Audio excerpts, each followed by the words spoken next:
A comissão da reforma tributária proposta pelo deputado Baleia Rossi deve ser instalada ainda nesta semana. E, gentilmente, nos atende agora o deputado Baleia Rossi, do MDB de São Paulo. Como vai, deputado? Bom dia. Obrigado pela participação.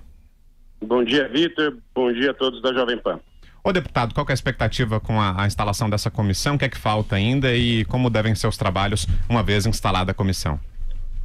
Olha, hoje os líderes partidários devem fazer as indicações dos membros da comissão e aí o presidente Rodrigo Maia definirá quando será instalada, se ainda esta semana ou no começo da semana que vem, mas a expectativa é bastante grande para começarmos o debate do mérito da reforma tributária, que é a prioridade do parlamento logo após de superada a pauta da Previdência, que é a prioridade número 1 hoje. Augusto. Deputado Augusto Nunes, bom dia, tudo bem? Bom dia, tudo ótimo. Deputado, qual é a mudança mais importante, que o senhor considera mais importante nesse texto que o senhor pretende apresentar? Olha, a PEC 45, ela é baseada num estudo do CECIF, do Centro de Cidadania Fiscal, do Bernard Api e outros economistas que nos últimos 3 anos e meio pensaram essa proposta, que é a unificação dos 5 impostos, 3 federais, o IPI, o COFINS e o PIS, o ICMS, que é o imposto estadual, e o ISS, que é o imposto municipal. Hoje nós temos um sistema tributário confuso no Brasil, onde existe um efeito cumulativo, paga-se muito imposto em todas as etapas de produção, na origem, no consumo, e a PEC 45 prevê o IBS, que é o Imposto sobre Bens e Serviços, que vai ser totalmente pago no consumo. É uma mudança total no sistema tributário brasileiro, que vai dar mais clareza, simplificação, e as pessoas vão ter clareza do que vão pagar de imposto no consumo. Deputado Josias de Souza, de Brasília, eu queria lhe perguntar o seguinte: uma das preocupações quando se está discutindo reforma tributária é a de simplificar o sistema de tributos. A outra preocupação, num país quebrado como o Brasil, é de não reduzir a arrecadação do Estado. Como é que os senhores vão fazer essa mágica? Simplificar e, ao mesmo tempo, não reduzir aquilo que o governo arrecada? Olha, a grosso modo, não existe no primeiro momento a diminuição da carga tributária, porque a unificação desses 5 impostos que já existem. Mas, quando você simplifica, você desburocratiza, você acaba diminuindo o custo Brasil. Hoje paga-se muito imposto e gasta-se muito, principalmente as empresas, para saber o que vai pagar de imposto. Hoje existe um efeito cumulativo muito grande nos nossos impostos, e essa simplificação, ela vai acabar fazer com que o produto fique mais barato na ponta.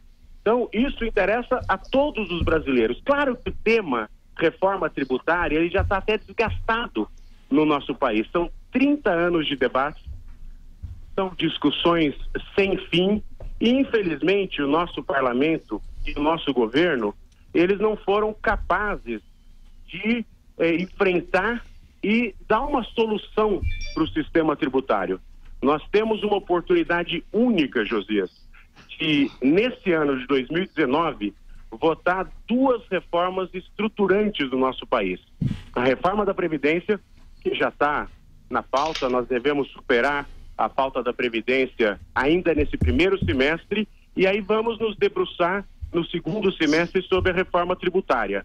Acho que o parlamento tem, pelas condições políticas hoje, trabalhando junto com o governo federal, a 4 mãos, Congresso Nacional e governo federal, de dar uma solução, um final feliz para a reforma tributária, deixar de ser essa novela sem fim e a gente ter uma organização para ter um sistema mais simplificado, claro, objetivo e que dê condições da nossa economia se recuperar.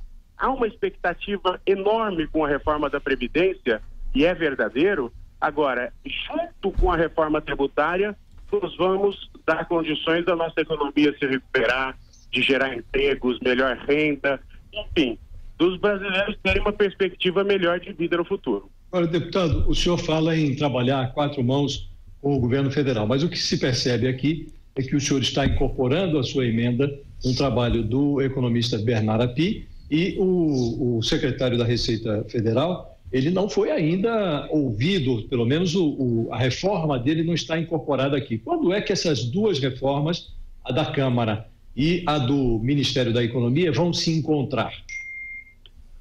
Olha, nos próximos dias, o governo federal, o ministro Paulo Guedes e o Marco Sintra, que é o secretário da Receita, devem apresentar as suas propostas também. Os dois já sinalizaram que veem com bons olhos a nossa proposta, esta PEC 45.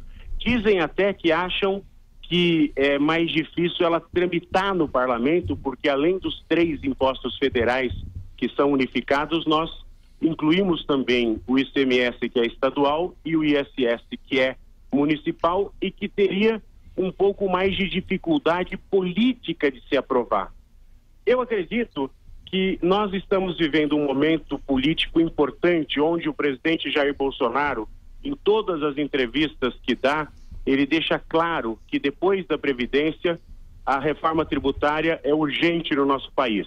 Nós temos o apoio do presidente Rodrigo Maia, que tem uma força muito grande hoje no parlamento, uma sinalização do presidente do Senado, Davi Alcolumbre, de que também essa é uma pauta prioritária no Senado. Temos os compromissos dos líderes partidários. Tanto é que na CCJ, a admissibilidade da PEC 45, da nossa reforma tributária, ela passou com o apoio de todos os partidos, exceto o PSOL, mas todos os partidos de direita, de esquerda, de centro, os partidos votaram favoravelmente.